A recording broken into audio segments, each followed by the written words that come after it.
By 6 in the morning, before the saloon stove had been lit, before the first mule team had rattled down Main Street, Mira Vale had already hung 30 pounds of elk from the rafters behind the dead assay office. The strips moved in the July heat like narrow red ribbons. Not pretty ribbons, not festival ribbons, meat ribbons. Salted until the surface turned dull. Cut thin enough for sun and smoke to reach the center before rot could.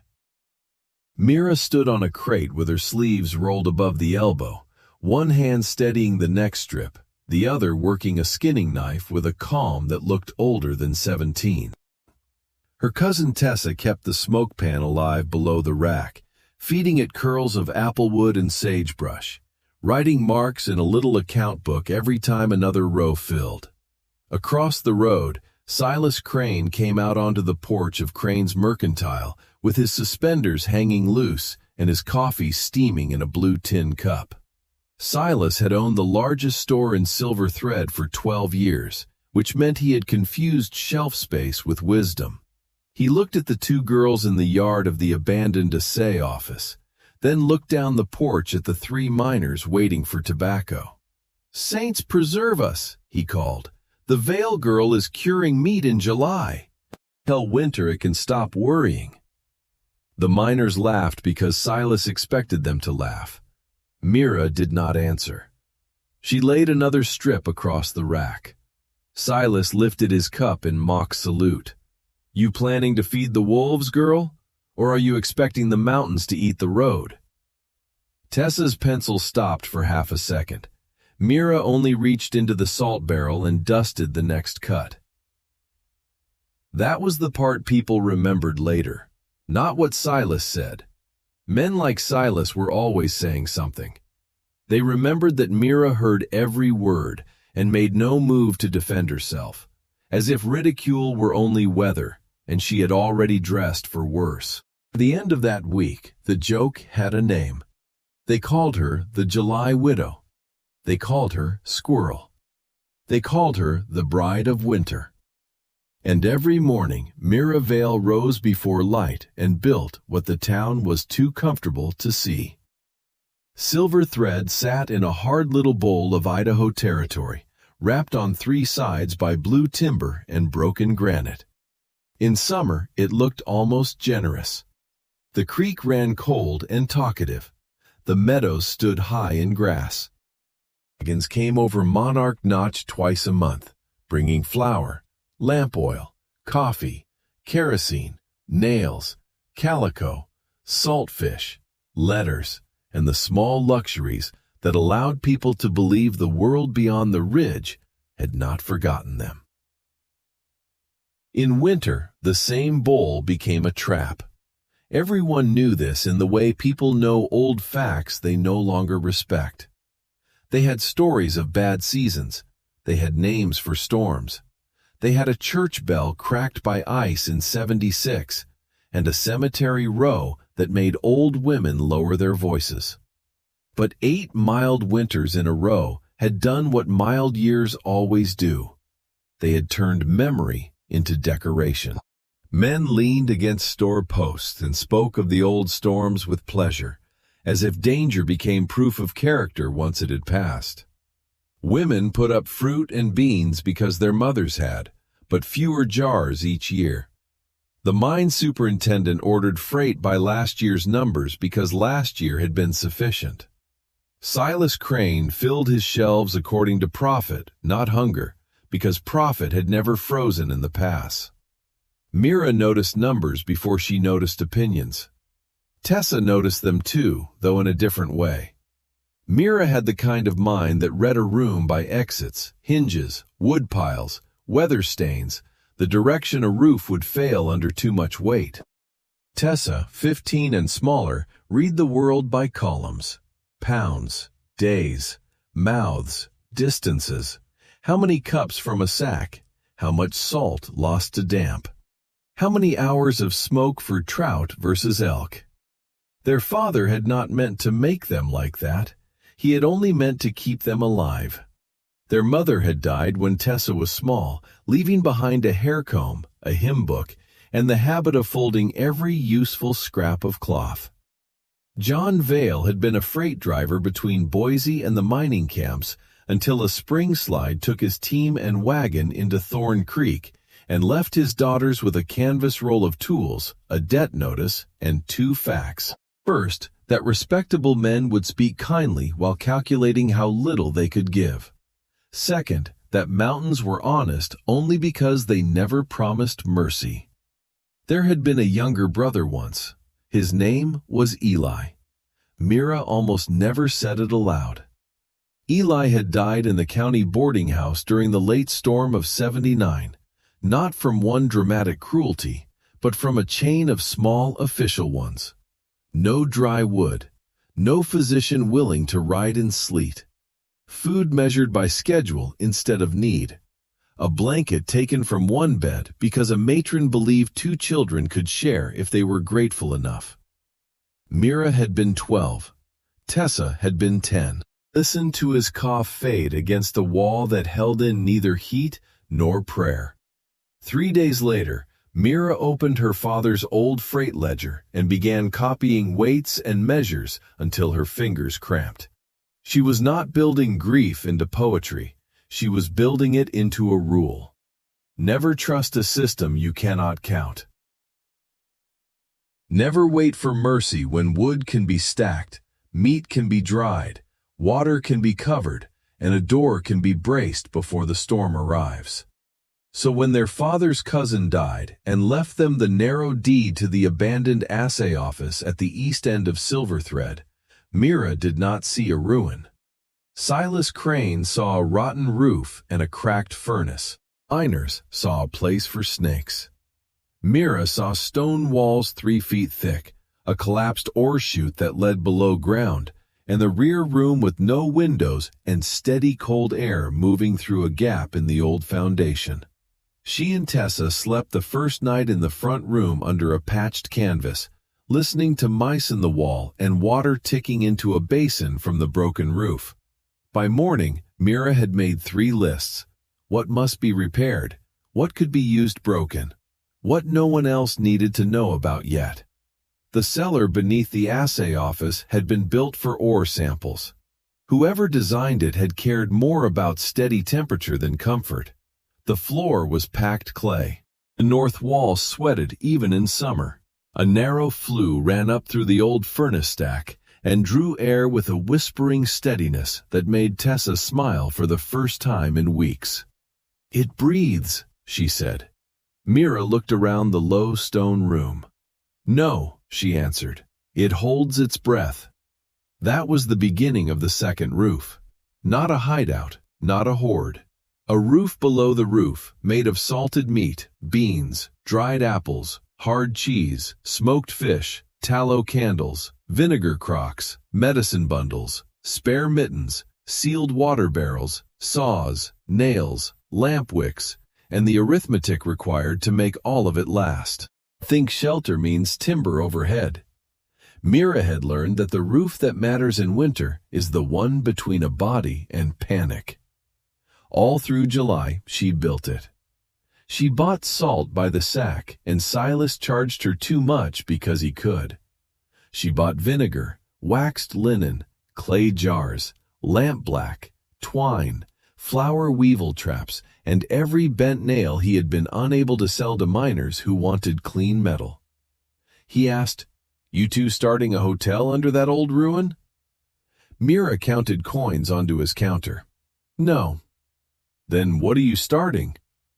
"A mistake," said one of the tobacco men behind her. Mira took the salt and left. She traded mending work for beans from Mrs. 6 children and no patience for jokes. She traded a silver hair comb that had belonged to her mother for 40 pounds of oats from a mule driver passing through. She paid Kellen Ward, a 16-year-old carpenter with his father's tools and his father's silence, to rebuild the meat racks so they could bear more weight than anyone thought sensible. Kellen studied the yard, the broken stone office, the pulley Mira had rigged to the old ore chute, and the 4 racks planned on a scrap of crateboard. "What are they for?" he asked. Mira looked at him. "Work." It was the best answer he had received all summer. He built them square. The rack stood higher than a man's shoulder. Trout split open and smoked bronze along the top rail. Rabbit and elk dried in long rows beneath. Apples shrank on screens. Beans lay in burlap over planks to finish hardening in the sun. Tessa numbered everything in her book with a discipline that made adults uncomfortable when they noticed it. 48 pounds elk, dried weight. 19 pounds rabbit. 32 smoked trout. 6 crocks beans with ash seal. 9 jars apple leather. 4 jars willow bark and mint. Mira kept the book closed when Silas crossed the road. He crossed often. Some men inspect another person's labor because they admire it, because the existence of labor outside his control offended him. He asked questions with a smile and carried every answer back to the porch as a joke. "How many squirrels you feedin' now, Mira? Got a wedding feast planned for the snow?" Maybe she knows something the army doesn't. The last one made the men laugh hardest. Mira said nothing until the day Silas leaned too close to a rack and poked a strip of drying elk with one unwashed finger. Then she turned. "Do that again and you buy the whole row." The porch went quiet. Silas smiled, but the smile came late. "You hear that? She's a merchant now." "No," Mira said. "I'm careful."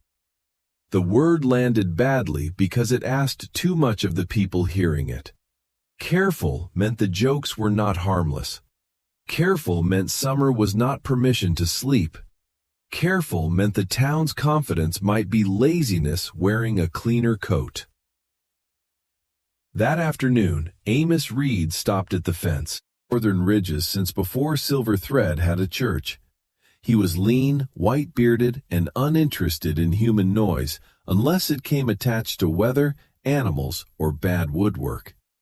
People said he could smell snow 2 counties away. Mira did not know whether that was true. She knew only that he had never once laughed from Silas Crane's porch. He stood looking at the racks for a long time. Then he said, "You cut thin. Thicker rots. You got air underneath. Air matters. You got smoke when the flies rise. Flies matter too." Amos glanced toward the mountains. "Juniper cones are heavy this year. Hike is filled higher than I like." Tessa, who had been pretending not to listen, wrote that down. Mira asked, "How bad?" Amos spat into the dust. "Bad enough that laughing men ought to learn a useful sound." He left without asking what was in the cellar. That was the closest anyone came to warning the town before the first mistake became visible. The mistake arrived with the October freight. Every autumn, the last full wagons through Monarch Notch drew half the town into the road. Men lifted sacks as if strength could confirm abundance. Women inspected flour for damp. Children begged for peppermint sticks. Crane stood in the middle of it all with his ledger and pencil, deciding which goods would sit in the front window and which would go to the back room, where price could rise quietly after the first hard freeze. Mira watched from the shadow of the assay office awning. Tessa stood beside her, lips moving as she counted. 42 flour, Tessa whispered. Mira nodded. Last year was 58, with fewer people. Yes. Tessa counted barrels. 6 saltfish, 4 molasses, 2 lamp oil. Mira said, "He ordered for a soft winter. He ordered for a profitable one." That was Tessa's gift. She could make a knife out of arithmetic. By evening, the freight dust had settled, and Silver Thread believed itself supplied.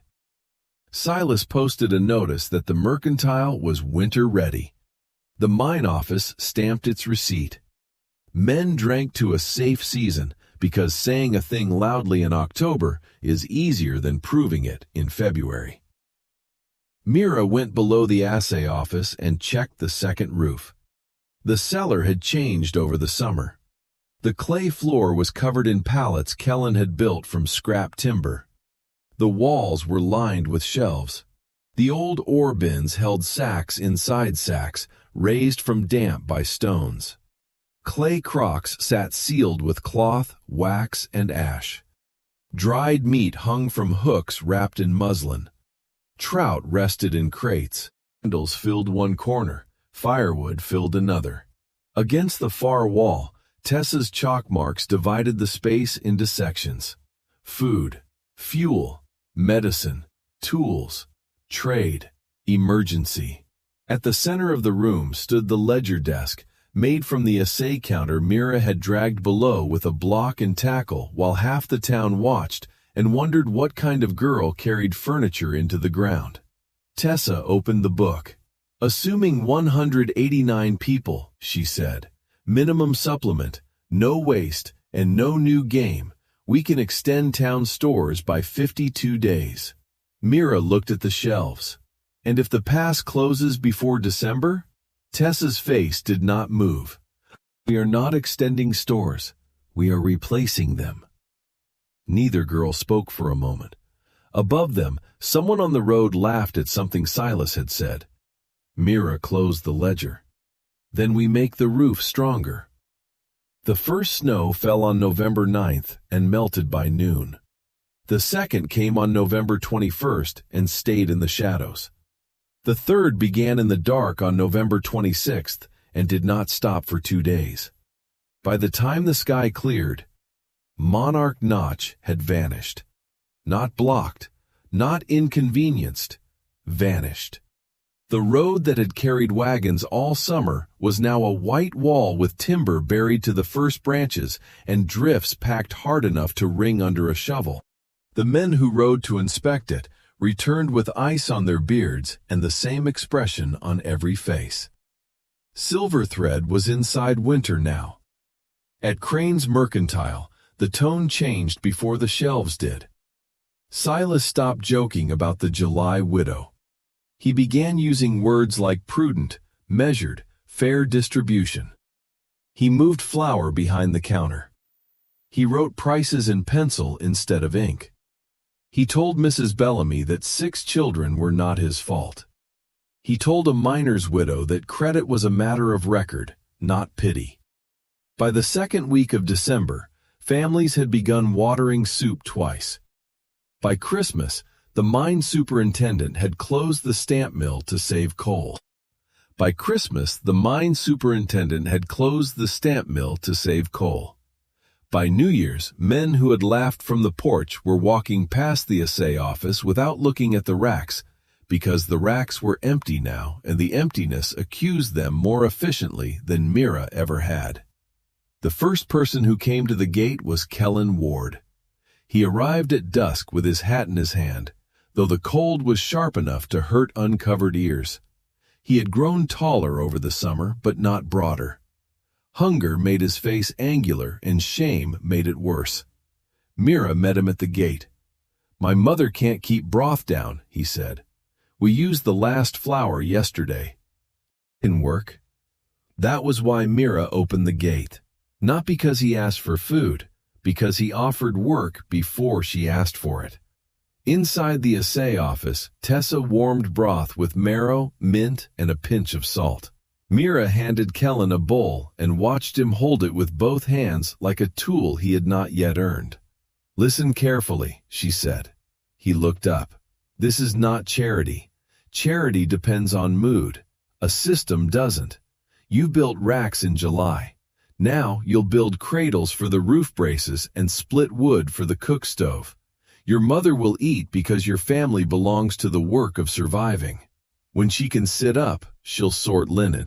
If she can only sit for 10 minutes, then 10 minutes counts." Kellen's throat moved. "Yes. Do not thank me like you're leaving debt behind. Write your name in the book."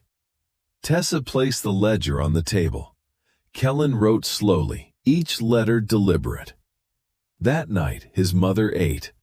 The next morning, Kellen split wood behind the assay office until his hands blistered and bled, and he did not stop until Mira made him.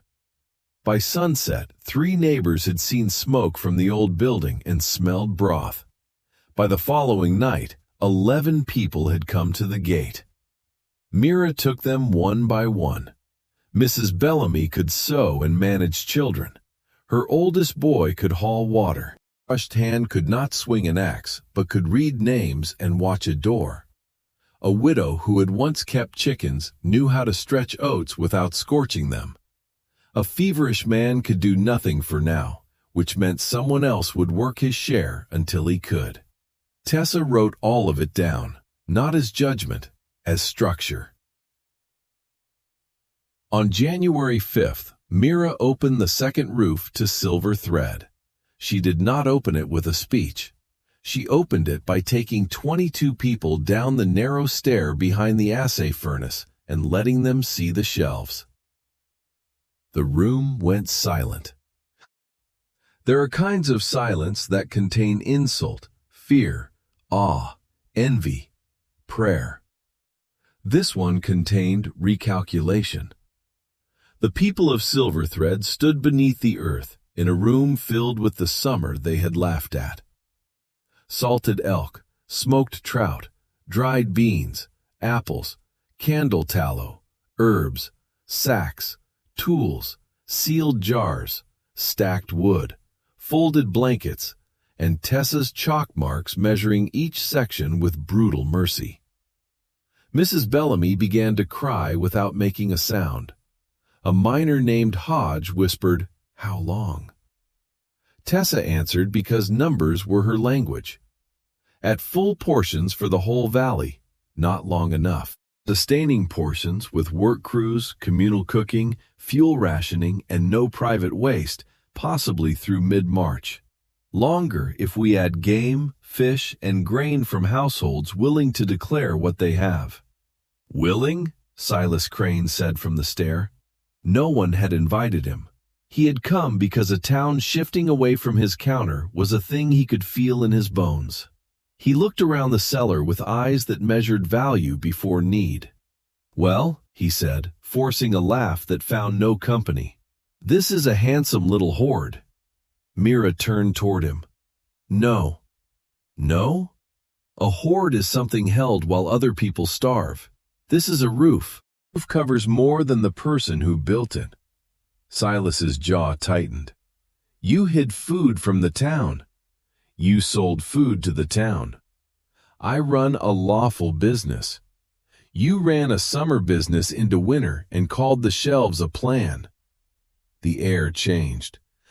Silas looked around for the porch men, but a cellar full of hungry families has different rules than a porch in July. Mira stepped to the ledger desk. "From tonight on, distribution happens here. No private line at the store for staples unless the staple is yours to sell, and the price is written before witnesses. No family receives from this cellar without a work entry unless they are sick, injured, nursing, or too young. No household is shamed for need, but no household hides surplus while taking from the common roof. Tessa keeps the intake count. Mrs. Ward manages linen and sickroom supplies when she is strong enough. Kellen manages fuel. Mrs. Bellamy manages children during work hours. Leads any ridge party he approves. Silas Crane will bring his store ledger tomorrow morning." Silas laughed once. It was an ugly little sound. "I will do no such thing." Mira looked at the faces around him, then back. "Then you will explain to them why the man who sold the valley winter readiness will not show winter numbers." That did it. Not because Silas became honest, because his audience had changed. The next morning, Crane's ledger came across the road under his arm, pressed tight against his coat like a wounded animal. Tessa opened it at the assay desk and discovered what Mira already suspected. Not enough flour on paper, because Silas counted unpaid reserves as if they were edible. He had promised the mine office 20 sacks, the hotel 8, the saloon 5, and 4 private families another 9, all from the same remaining pile. Tessa drew one line down the page. These cannot all exist. Silas's face reddened. They are obligations. They are ghosts, Tessa said. People remembered that line too, not because it was cruel, because it was accurate. Once the ledger was corrected, the truth became sharper. Silver Thread had 207 people inside the snow line. The mercantile had enough true staples for 17 days, if distributed honestly. The second roof had enough supplement to carry them further, but only under discipline. The pass, according to Amos, would not open before late March unless the weather turned unnaturally warm. The room absorbed the numbers. Mira let them feel the weight. Then she gave them tasks. That was the secret of her leadership. She did not ask people to believe. She gave their fear a handle. The valley divided into crews: fuel crew, water crew, cookhouse crew, sickroom crew, repair crew, hunt and trap crew, child watch, inventory, snow clearing, night watch. Every evening, Tessa read the numbers aloud, not to frighten people, to prevent rumors from feeding on darkness. Pounds used, pounds added, sick count, weather, work credits, expected days. At first, people hated the readings. Then they began to wait for them. A known danger is still danger, but it stops growing teeth in every corner of the imagination.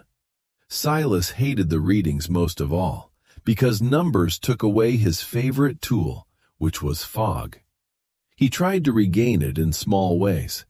He suggested certain families had not worked enough. Tessa showed the entries. He suggested the mine office should receive priority because men with wages mattered to the future. Mira asked whether hunger respected wages. He suggested Mira had frightened the town for authority. Amos Reed said, "She frightened you because she counted." That ended the meeting. January hardened. Snow climbed windows. Roofs groaned. The creek froze thick at the edges and had to be opened each morning with axes. The cookhouse moved into the assay office front room because 20 small fires wasted more fuel than one large one. The smell of bean broth, smoked meat, vinegar, wet wool, and wood smoke settled into the stone until the building itself seemed to have become a body keeping other bodies alive.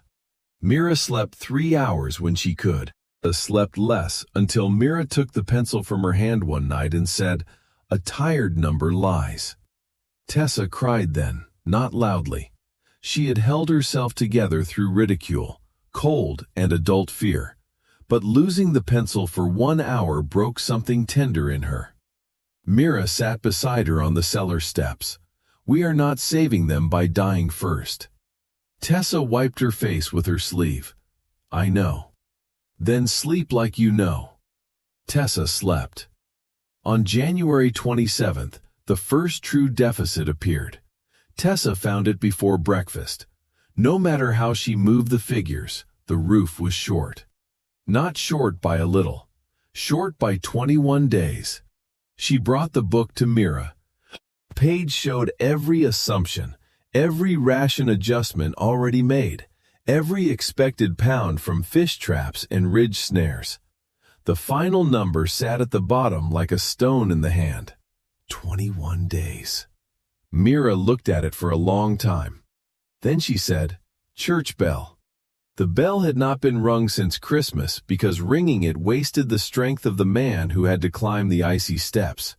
Kellen rang it at noon. People came to the old church wrapped in blankets and patched coats. Faces hollowed by winter, but eyes clearer than they had been weeks earlier. Silas stood near the back with his arms folded. Amos stood by the stove. Mrs. Bellamy held a baby under her shawl, breathed into the cold room until frost silvered the windows from the inside. Mira stood at the front with Tessa's ledger in her hands. "We are 21 days short," she said.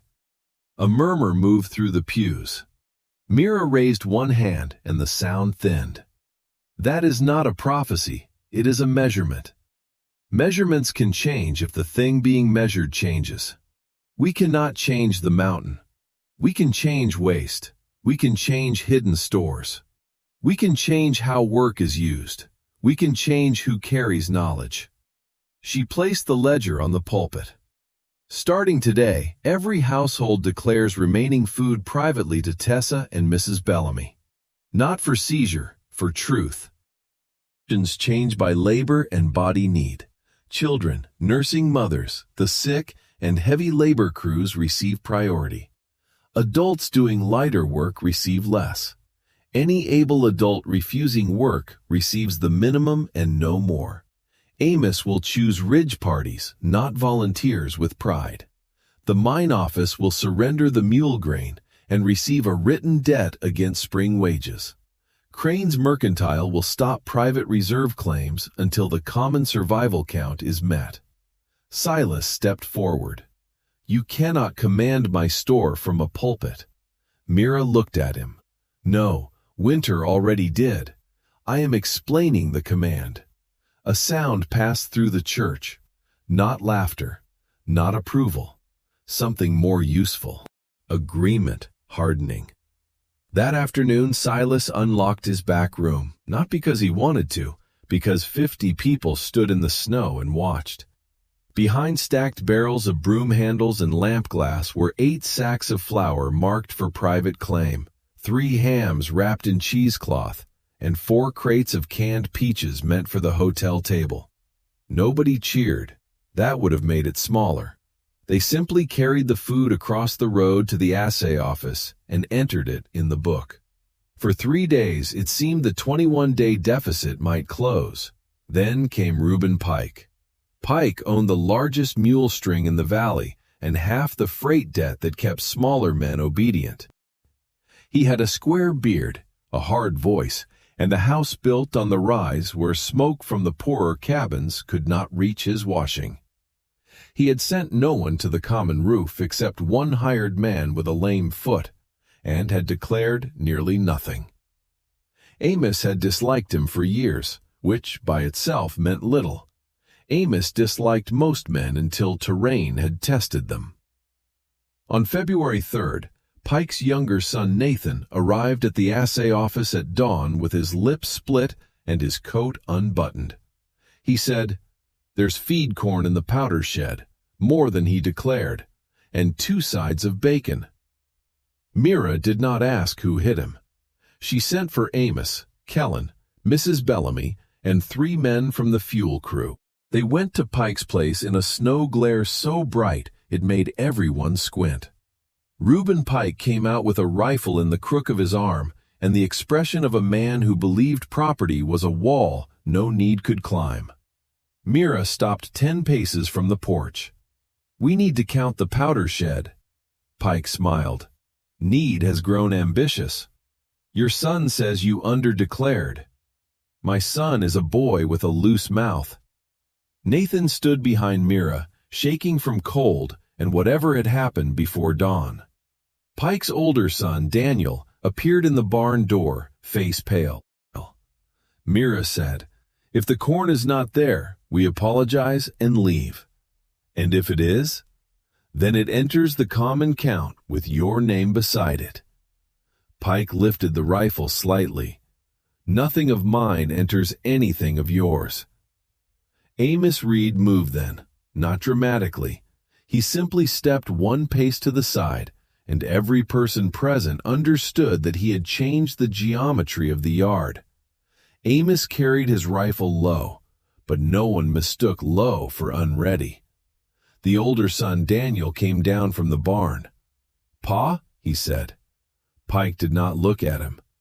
Daniel walked past his father, past the porch, past the rifle, and stood beside Nathan. It was the kind of choice that breaks a household without making a sound. Mouth twitched. Mira watched him with no triumph at all. That made it worse for him. Pike opened the powder shed. Inside were 12 sacks of feed corn, 2 bacon sides, 1 keg of molasses, and enough oats to keep the heavy labor crews alive for another week.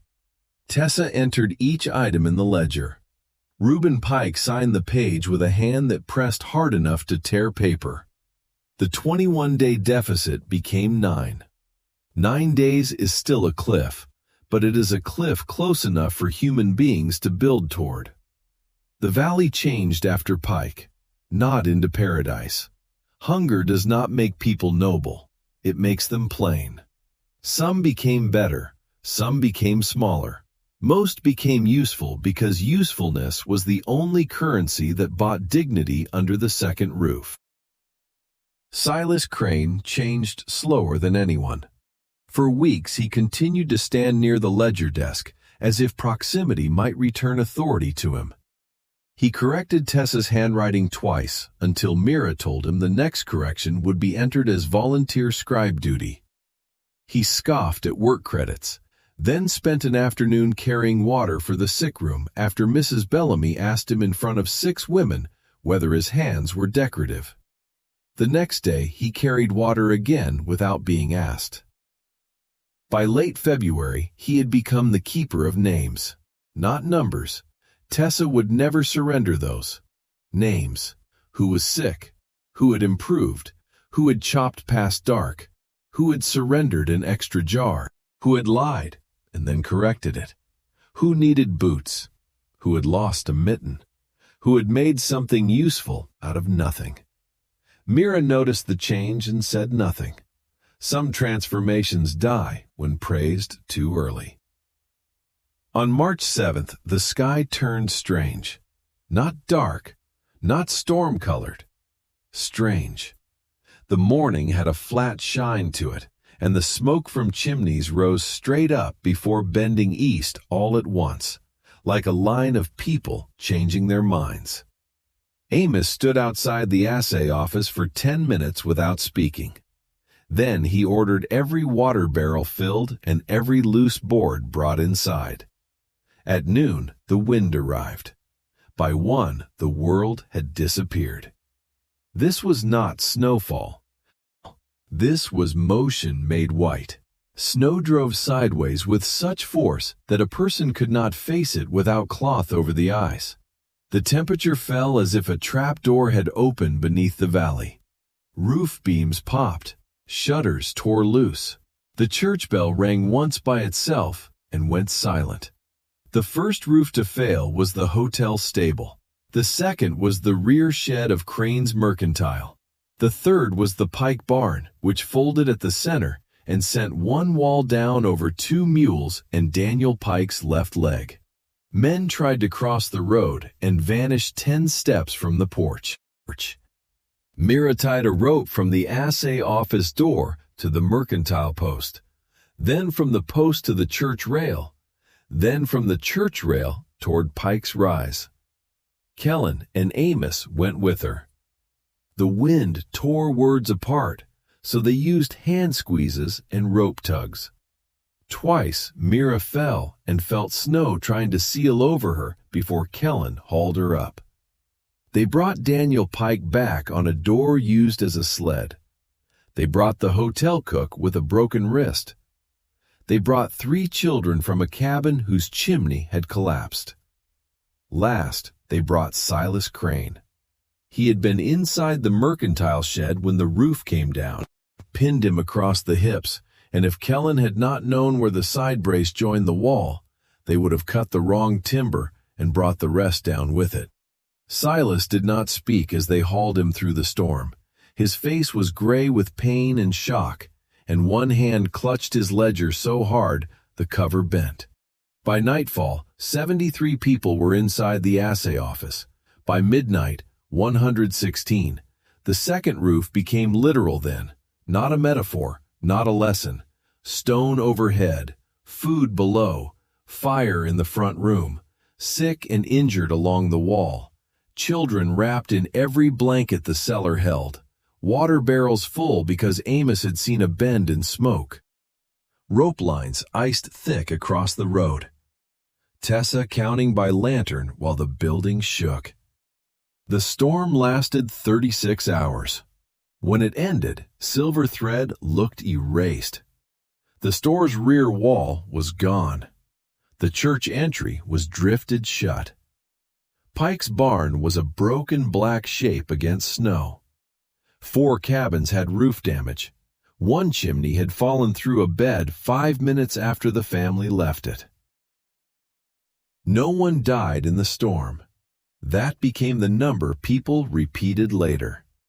Not because no one suffered, they suffered, but no one died in the storm because the July widow had built a place that could receive them when their own roofs failed.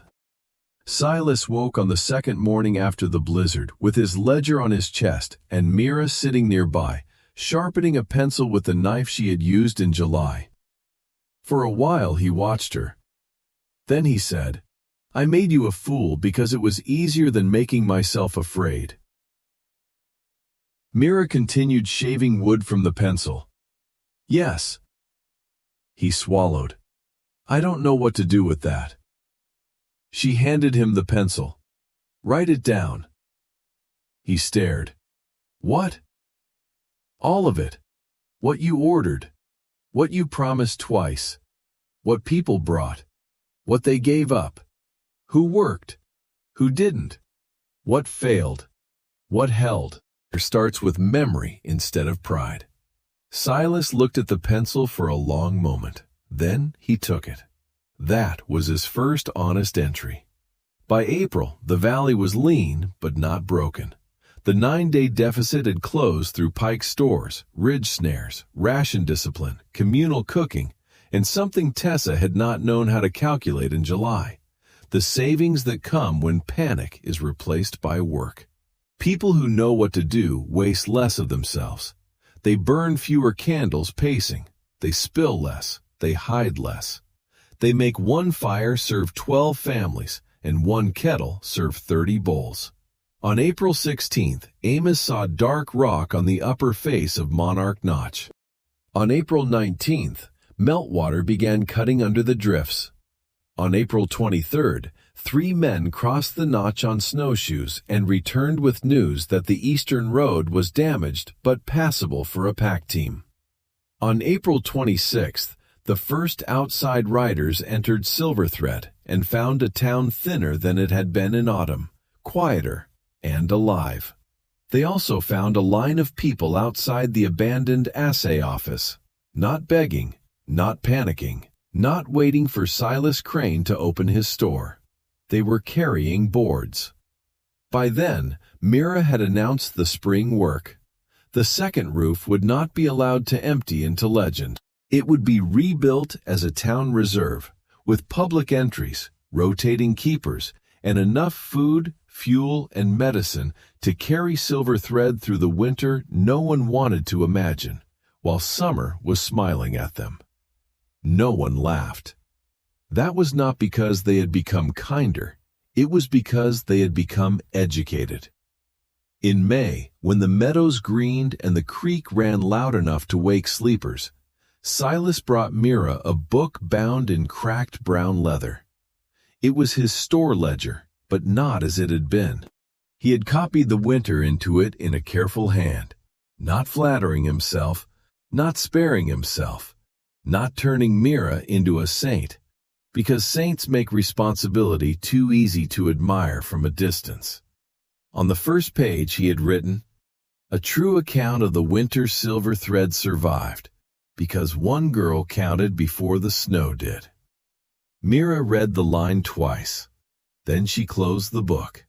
"Put it downstairs," she said. Silas nodded.